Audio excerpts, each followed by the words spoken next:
Halo teman-teman, hari ini saya Rino Yovian bersama teman saya Julio dan Cesar akan menjelaskan ekonomi kreatif subsektor desain interior. Yang pertama, definisi desain interior menurut Francis D. Kaching. Desain interior adalah merencanakan, menata, dan merancang ruang dalam bangunan yang berfungsi untuk memenuhi kebutuhan sarana untuk bernaung dan berlindung, menentukan sekaligus mengatur aktivitas, memelihara aspirasi, dan mengekspresikan ide, tindakan, serta penampilan, perasaan, dan kepribadian. Definisi secara umum, desain interior adalah proses penyusunan dan penciptaan elemen-elemen interior agar menjadi suatu kesatuan yang saling berkaitan untuk mencapai tujuan tertentu pada aspek estetis, keamanan, dan kenyamanan ruang. Kemudian sejarah desain interior juga tidak lepas bergantung pada peninggalan-peninggalan artefak yang berhubungan dengan desain interior. Dari artefak yang ditemukan, terlihat bahwa setiap kebudayaan memiliki pola perkembangan desain interior yang berbeda. Setiap peradaban mengembangkan gaya furniture dan hiasan ruang berdasarkan budaya dan ketersediaan bahan di wilayah geografis masing-masing, seperti pada zaman Mesir kuno itu berbeda dengan zaman Romawi kuno dan memiliki ciri khas tersendiri. Prinsip desain interior. Yang pertama ada kesatuan dan harmonisasi, kemudian keseimbangan, irama, komposisi, skala dan proporsi, titik fokus, detail, dan terakhir warna. Prinsip desain interior yang pertama yaitu kesatuan dan harmonisasi. Setiap unsur desain harus saling menyatu dengan baik, saling mendukung, melengkapi, dan terlihat harmonis. Jadi dengan adanya kesatuan dan harmonisasi dalam setiap unsur desain, maka akan terlihat lebih sempurna dan sesuai dengan konsep yang sudah ditentukan. Misalnya seperti keserasian antara warna, pola, bentuk, dan material desain. Kemudian keseimbangan. Desain interior yang baik adalah desain yang memiliki keseimbangan. Setiap desain memiliki porsi yang sama dan tidak terlihat lebih condong pada salah satu unsur. Hal ini harus diperhatikan agar semua unsur selaras dan seimbang. Dan kemudian ada juga irama. Desain interior juga memiliki suatu irama. Irama dalam hal ini yaitu adanya urutan dan penataan yang harmonis. Irama sangat penting dalam meningkatkan keindahan dan kenyamanan. Misalnya pada dekorasi dinding dengan jarak dan peletakan yang berurutan secara rapi. Kemudian komposisi. Komposisi adalah penataan unsur-unsur interior menjadi lebih nyaman. Misalnya pada denah komposisi suatu ruangan kerja dilakukan komposisi penataan ruangan rapat, pegawai, dan ruang direktur. Ada juga skala dan proporsi. Setiap ruangan memiliki kesan yang berbeda, terkadang terasa sempit dan di beberapa ruangan lain terasa sangat luas. Hal inilah yang menjadi faktor pentingnya skala dan proporsi dalam membuat desain interior. Kemudian ada titik fokus. Titik fokus di sini merupakan titik fokus perhatian atau menonjolkan suatu unsur yang akan menjadi sorotan utama, bahkan memberi kesan baik pada saat pandangan pertama memasuki ruangan. Jadi seperti salah satu desain interior yang ingin ditonjolkan adalah hiasan dinding yang sangat indah, yaitu menjadi titik fokus pusat perhatian pada suatu ruangan. Kemudian ada detail. Penyusunan unsur-unsur yang terdapat dalam interior suatu ruangan harus benar-benar diperhatikan secara serius.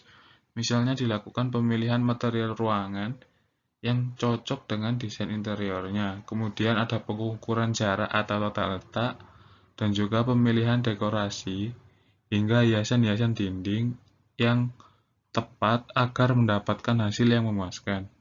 Segala unsur harus diperhatikan dengan detail agar mendapatkan keuntungan saat mendesain interior rumah. Dan yang terakhir ada warna. Warna di sini merupakan unsur yang sangat penting dalam Prinsip desain interior. Terciptanya ruangan yang indah dan nyaman akan sangat dipengaruhi oleh pemilihan warna yang tepat, karena warna selalu memberikan kesan-kesan tersendiri dalam situasi. Baik, di sini saya akan menjelaskan tentang tujuan desain interior. Yang pertama, memperbaiki fungsi. Yang kedua, memperkaya nilai estetika. Dan yang ketiga, meningkatkan aspek psikologis dari sebuah ruangan. Gini, saya kasih contoh. Pernahkah kamu datang ke rumah yang luasnya, tapi itu seperti kamu merasa tidak nyaman? Bisa jadi karena pemikirannya tidak menggunakan prinsip desain interior dalam menata ruang-ruangan di rumah. Sebaliknya, jika ruang di rumah merasa besar dan enak untuk ditinggali, jika penataannya menggunakan prinsip-prinsip desain interior, trik memberi kesan lapang tersebut dapat hadir karena adanya komposisi yang seimbang di dalam penataan di rumah tersebut. Nah, di sini ada elemen desain interior. Yang pertama lantai, kedua dinding, lalu langit-langit atau yang biasa disebut ceiling. Mulai dari lantai. Lantai itu kan batas bawah bagi interior di sebuah ruangan. Lantai terbentang secara horizontal. Banyak treatment yang dapat diterapkan pada lantai mulai dari jenis material, lalu perbedaan ketinggian lantai, maupun pengaplikasian bentuk. Lalu untuk dinding merupakan elemen interior yang menyekat di antara interior ruangan. Dinding ini membentang secara vertikal dan merupakan bidang paling dominan dari dalam sebuah ruangan. Dinding dapat diaplikasikan dengan berbagai jenis material finishing, material pembentuk, pencahayaan, maupun lain-lain. Lalu saya akan menjelaskan langit-langit atau ceiling, yaitu pembatas interior yang terbentang secara horizontal.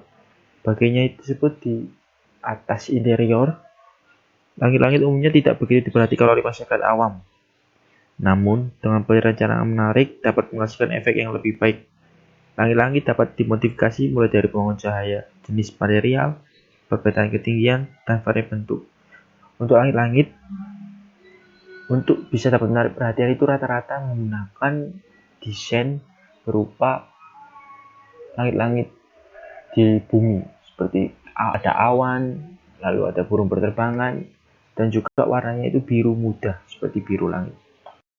Nah, lalu ada elemen estetis, yang merupakan prinsip desain seperti proporsi, skala ruang, keseimbangan, dan kesatuan ruang. Jika memungkinkan suatu interior diberi benda seni yang berestetis, itu dapat memperindah dari ruangan tersebut. Lalu elemen bukaan. Yang dimaksud dengan bukaan pada elemen ruangan adalah jendela, pintu, dan lubang ventilasi. Dengan perencanaan bukaan yang baik, maka akan berjalan sirkulasi, maka akan menimbulkan udara yang lebih baik, sehingga ruangan menjadi nyaman dan sehat. Lalu yang terakhir, elemen cahaya. Interior ruang memerlukan pencahayaan yang cukup intensitasnya, terang di sebagian tempat, ataupun ada beberapa opsi pengontrol untuk meredupkannya juga. Ambience ruang akan terbentuk dengan adanya pengaplikasian pencahayaan yang baik juga. Okay, and now we talk about ruang lingkup desain interior. Merancang bentuk perabot furnitur dengan pertimbangan ekonomi, fungsi, gaya, keawetan, finishing, kestabilan struktural dalam penggunaan, memilih relasi, engsel, dan handle yang tepat, serta penentuan penggunaan bahan dan pembatasan ruang. Lalu menentukan tipe dan gaya jendela atau tone penutup lain yang dapat berdasarkan pengendalian cahaya dan sinar matahari, privasi, anti api, perlengkapan akustik, dan sistem pengontrolnya tentunya. Memilih bentuk dan metode yang tepat dalam penempatan benda seni atau dekorasi, dan harus bisa dipastikan bahwa benda tersebut tidak akan jatuh, bahkan mencelakai seseorang. Nah, selanjutnya di ruang lingkup desain interior, Itu memilih jenis pelapis dinding yang tepat berdasarkan aspek keindahan, keawetan, fungsi akustik dari api, memastikan bahwa wool finish yang digunakan tidak menimbulkan alergi beracun. Lalu kita turun ke bawah, ada memilih jenis tanaman sesuai dan memastikan bahwa tanaman yang dipilih tidak memiliki bau yang kuat atau beracun yang membahayakan manusia, terutama bagi anak. Lalu yang terakhir, menggambarkan rencana ruang dan menuju latar para sesuai dengan keinginan klien maupun persyaratan aksesibilitas ruang. Jenis bentuk lampu berdasarkan fungsi dan kesan yang diinginkan, menggambarkan dan menunjukkan lokasi penempatan lampu beserta pengontrolannya, menentukan bahan, bentuk, warna, dan pola lantai yang tepat berdasarkan fungsi dan kesan yang diinginkan. Unsur fungsi yang harus diperhatikan meliputi terhadap api, kemampuan meredam suara, dan keamanan agar tidak licin. Lalu kita bergeser ke desain interior yang ada di negeri kita sendiri, Indonesia. Selama 2 dekade terakhir ini, mungkin sekitar 20 tahunan, perkembangan subsektor desain interior menunjukkan kemajuan yang sangat pesat. Masyarakat mulai mengapresiasi estetika ruangan secara lebih baik. Penggunaan jasa desain interior untuk merancang estetika interior hunian, hotel, dan perkantoran pun semakin meningkat. Ini jelas bahwa potensi ekonomi dari industri desain interior sangat menjanjikan sekali. Selain itu, desain interior dengan karakter autentik Indonesia untuk bisa dikembangkan untuk menunjukkan identitas bangsa. Seperti identitas bangsa Indonesia itu batik, wayang, lalu tarian Sunda. Pastinya di dalam sebuah industri atau bisnis itu pasti ada tantangan, termasuk juga di desain interior. Di sini saya akan menyebutkan tantangan industri dari desain interior. Yang pertama, banyak seniman lokal yang lebih mementingkan ego mereka. Yang kedua, belum adanya standarisasi yang ditentukan pemerintah dalam menghasilkan sebuah produk. Lalu yang ketiga, selain desain, pemilihan material dalam pembuatan produk juga perlu diperhatikan.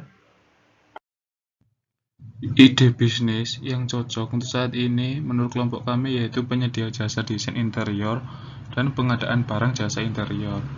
Kami memilih penyedia jasa dan pengadaan barang jasa interior ini karena dua ide ini saling berhubungan. Karena pada saat ini, bisnis jasa interior ini memiliki prospek yang sangat bagus sehubungan dengan semakin maraknya pembangunan yang ada di Indonesia seperti pembangunan apartemen, kantor, ruko, perumahan elit, dan bangunan lainnya.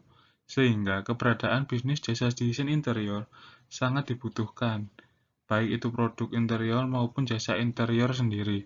Jadi, saat jasa desain interior itu yang diminta sangat banyak, maka pengadaan barangnya juga pasti akan banyak. Kemudian konsumen dan target pasar bisnis ini adalah mereka atau masyarakat yang memiliki ekonomi menengah ke atas, dan bisnis ini sangat cocok untuk dijalankan bagi kita yang tinggal di perkotaan seperti kota-kota besar di Indonesia seperti di Surabaya, Jakarta, Medan, Bali. Kemudian di mana begitu banyak masyarakat ekonomi menengah ke atas yang membutuhkan jasa desain interior ruangan karena mereka ingin mempercantik ruangan tempat tinggal mereka agar orang-orang di perkotaan biasanya ingin memiliki rumah yang indah. Kemudian strategi pemasaran yang dilakukan bisnis ini yaitu yang pertama, memasarkan dari mulut ke mulut. Hal ini dilakukan karena saat pertama kali menjalankan bisnis, kita masih belum memiliki banyak kenalan dan pengalaman. Makanya memasarkan dari mulut ke mulut yaitu dengan cara memberitahu teman kita, keluarga kita, rekan kerja kita, dan sebagainya. Kemudian yang kedua yaitu mengikuti pameran. Mengikuti pameran baik di luar ataupun di dalam. Kemudian tak lupa juga promosi di media sosial seperti Facebook, Instagram, dan juga promosi di marketplace yang sedang marak saat ini yaitu seperti di Shopee, Tokopedia, Bukalapak, dan lain sebagainya. Kemudian keuntungan dari ide bisnis ini yang pertama yaitu bisa menyalurkan hobi dan bakat kita. Karena setiap orang memiliki kelebihan yang berbeda dan memiliki bakatnya masing-masing. Seperti desain interior, banyak sekali yang memiliki bakatnya. Oleh karena itu, bisnis ini dapat dikembangkan karena bisa melakukan hobi dan bakat secara langsung. Selain menyalurkan hobi dan bakat, kita bisa mendapatkan beberapa rupiah dengan hobi kita. Kemudian yang kedua yaitu pangsa pasar yang luas. Setiap orang saat ini pasti membutuhkan usaha desain interior untuk membuat rumahnya menjadi cantik, nyaman, dan sesuai fungsi, menarik, dan indah saat dipandang mata. Dengan begitu kita tidak akan sulit mencari konsumen karena setiap orang merupakan konsumen Anda. Kita cukup menawarkan kepada orang yang kita kenal seperti keluarga, rekan, teman SMA, dan lain sebagainya. Dengan begitu pangsa pasar kita akan menjadi luas. Kemudian, bisnis ini juga memiliki kekurangan. Yang pertama yaitu kondisi pasang surut permintaan konsumen yang relatif belum stabil. Hal ini dipengaruhi karena banyaknya masyarakat yang masih menganggap rumah hanya sebagai tempat tinggal saja dan tidak diperindah ataupun yang penting nyaman untuk tinggal. Kemudian yang kedua yaitu memerlukan ilmu, skill, modal, dan pengalaman yang cukup.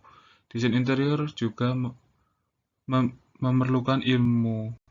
Kemudian keahlian kita, modelnya juga terbilang cukup banyak karena kita harus mengeluarkan untuk alat-alat dan sebagainya, dan pengalaman yang cukup. Sekian presentasi dari kelompok kami. Apabila ada salah kata, kami mohon maaf.